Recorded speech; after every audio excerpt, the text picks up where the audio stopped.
Hello అండి, నమస్తే. నమస్కారం.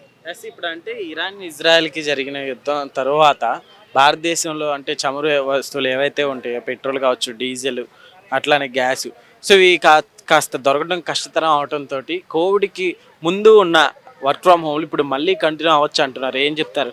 అంటే మీకు సంబంధించిన పర్సన్ కూడా ఇప్పుడు వర్క్ ఫ్రమ్ హోమ్ అని చెప్పారు కదా. అవునన్న, అవ్వచ్చు. ఎందుకంటే ఇప్పుడు మెయిన్ ఏంటంటే గల్ఫ్ దేశాల మీద బాగా జరుగుతుంది. ఇది గల్ఫ్ దేశాల పరంగా కూడా ఐటీ బాగా డెవలప్మెంట్ అవుతుంది. పెద్ద పెద్ద దేశాలను వదిలేసి చిన్న దేశాల మీద పడుతున్న ఐటీ రంగం ఈ గల్ఫ్ దేశాల మీద ఈ యుద్ధంతో చాలా ఎఫెక్ట్ పడి వర్క్ ఫర్ హోమ్ దాని ఎఫెక్ట్ బాగా కనపడుతుంది. అట్లాగే ఇంటర్నెట్ కలెక్షన్లు కూడా అక్కడ చాలా ఇబ్బంది ఉండి టికెట్ల రేట్లు ఎక్కువగా దగ్గర భయంకరంగా పెంచినా కూడా కంపెనీ వాళ్ళు పెట్టుకుని వాళ్ళని ఇక్కడికి తీసుకొచ్చి ఇక్కడ నుంచి వర్క్ ఫర్ హోమ్ చేపించుకుంటున్నారు అన్న విషయం కూడా తెలుస్తుంది. నిజంగా ఇప్పుడు ఇట్లానే కంటిన్యూ అయితే తర్వాత గ్యాస్ కొనుక్కోవడానికి ఇప్పుడు గ్యాస్ లేకపోతే సో వంట అనేది చాలా కష్టం. అట్లానే హోటల్స్ కావచ్చు ఇవి రన్ చేయడం కూడా ఆల్రెడీ ముంబైలో ఇప్పటి వరకు 20% వరకు హోటల్స్ అన్ని క్లోజ్ చేశారని తెలుస్తుంది. ఏం చెప్తారు? నిజం అన్నది ఏంటంటే ఈ మధ్యకాలంలో ఇంటికాడ తినటం మానేశారు. తిండి వంటలు అనేవి చాలామందికి మానేసి హోటల్స్కి బాగా విపరీతంగా పడిపోయారు. ఆ మూమెంట్ అనేది కనపడిపోతుంది. ముఖ్యంగా ముంబైలోనే కనపడింది. దగ్గర 40-50 హోటల్స్ మూసేశారు.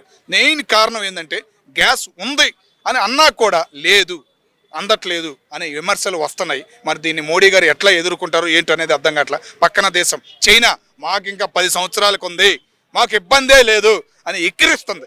దాని గురించి కూడా మోడీ గారు స్పందించకపోవడం అనేది కొద్దిగా బాధాకరం. కంపల్సరిగా స్పందించాలని మేము కోరు. వర్క్ ఫర్ హోమ్ దానివల్ల ఏంటంటే ఇంకొక జాబ్కి ఈ బెట్టింగ్ యాప్లకి బాగా అలవాటు పడిపోతున్నారు.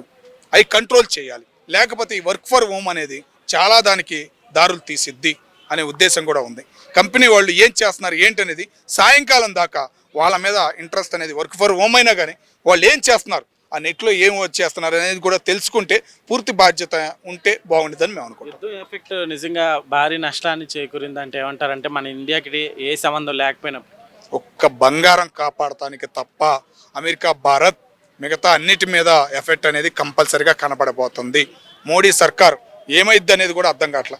అయితే ఏంటంటే మోడీ గారిని కూడా మార్చి కొత్త వాళ్ళని తీసుకొచ్చే ఉద్దేశం కూడా బీజేపీకి ఉందని ఈ మధ్యకాలంలో వినపడుతుంది. కాబట్టి ఏదైనా కానీ ఈ 26 చివరికల్లా ఒక మార్పు అనేది జరిగిద్దని మేము అనుకుంటాం. ఓకే అండి, థ్యాంక్ యూ. హలో అండి, హాయ్, నమస్తే. హాయ్, నమస్కారం అండి. ఫస్ట్ ఆఫ్ ఆల్ మీరు ఎవరైతే నా వీడియో చూస్తున్నారో నేనేమన్నా కొన్ని వంకర తింకర మాట్లాడినా అంటే నేను చాలా కోతిదాన్ని. ఏమన్నా రాంగ్గా ఏమన్నా సమాధానాలు చెప్తే ప్లీజ్ నన్ను బ్యాడ్ కామెంట్స్ పెట్టి నన్ను వేసుకోకండి ప్లీజ్. కాదండి, ప్రస్తుతం అంటే కోవిడ్ తర్వాత మళ్ళీ వర్క్ ఫ్రమ్ హోమ్లు పెరగచ్చు అంటున్నారు. ఏం చెప్తారు? ఏంటి దీని మీద మీ ఒపీనియన్ ఏంటి? దానికి ఇంకొకదానికి చాలా గట్టిగా ఫైట్ అవుతుంది కాబట్టి మేబీ వర్క్ ఫ్రమ్ హోమ్ పెరిగే ఛాన్సెస్ చాలా ఉన్నాయి. అంటే ఇప్పుడు లేవని కాదు, ఫ్రెషర్స్కి వర్క్ ఫ్రమ్ ఆఫీస్ ఇస్తున్నారు, ఎక్స్పీరియన్స్ వాళ్ళకి వర్క్ ఫ్రమ్ హోమ్ ఇస్తున్నారు. సో అందుకే వర్క్ ఫ్రమ్ హోమ్ ఇస్తే చాలా మంచిది. ఎందుకంటే వాళ్ళు ఇంట్లో వర్క్ చేసుకుంటే ఫ్యామిలీని కూడా చూసుకోవచ్చు. ఎందుకంటే చిన్న కిడ్స్ ఉన్న పేరెంట్స్, మదర్స్ కూడా ఉన్నారు, మెటర్నిటీ మదర్స్ కూడా ఉన్నారు. సో వాళ్ళు కూడా ఐటీ జాబ్ చేస్తున్నారు. సో వాళ్ళకంటూ కన్సిడర్ చేసి వాళ్ళకి వర్క్ ఫ్రమ్ హోమ్ ఇస్తే చాలా బాగుంటుంది. అయితే ఇప్పుడు దీని అంతటికీ కారణం అంటే చమురు, పెట్రోల్, డీజిల్, అట్లానే చూసుకుంటే గ్యాస్ కూడా దొరకట్లేదు. సో దీనివల్లే ఖర్చు భారం తగ్గించడానికి నిర్ణయాలు తీసుకున్నారని టాక్ నడుస్తుంది. అంటే అన్నా ఇప్పుడు ఇవన్నీ తగ్గించాలంటే గవర్నమెంట్ చేతిలో ఉందన్న. బేసిక్గా మన చేతిలో ఏం లేదు, గవర్నమెంట్ చేతిలో ఉంది. సో ఏది తగ్గాలన్నా కానీ కూడా ఫస్ట్ గవర్నమెంట్ నుంచే తగ్గాలి. మనదేం లేదు, మనం నథింగ్ అక్కడ.